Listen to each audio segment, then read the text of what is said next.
This is the Future of Automotive with Steve Greenfield.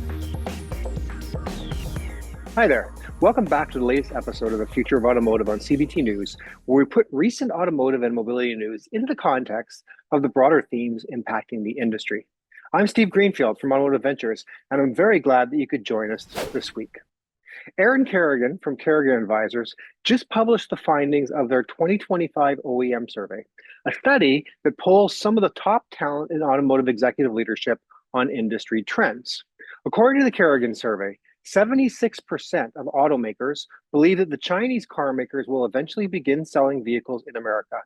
And 70% say they're concerned about the financial implications that it will bring to their business. Over the past 25 years, China has grown from almost no global market share to close to 40% of all new vehicles produced. And the quality of the new vehicle is now as good as any other automaker on the market. At the same time, the Chinese have maniacally focused on reducing their cost of production.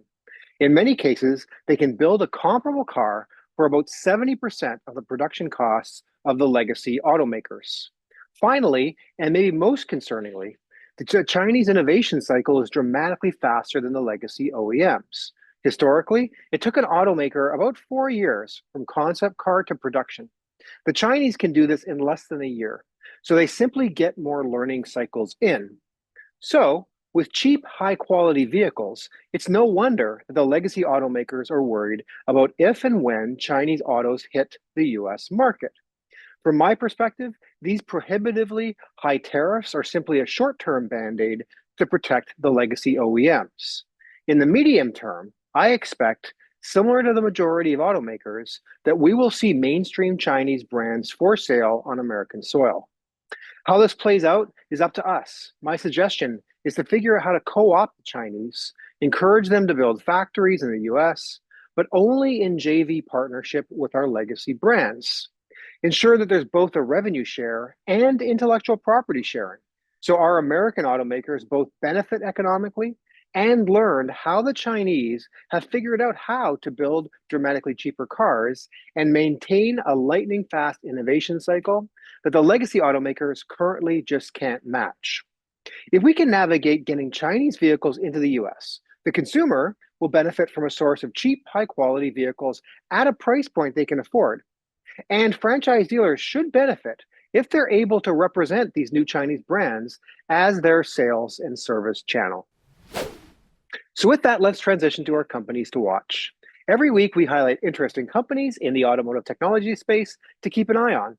If you read my weekly intel report, we showcase a company to watch and then take the opportunity here on this segment each week to share that company with you. Today, our new company to watch is called DealLoop.ai. DealLoop is an advanced AI tool that offers automotive dealers sales floor intelligence on demand. The company helps to capture every showroom interaction, close at-risk deals, and send personalized follow-ups to consumers all automatically.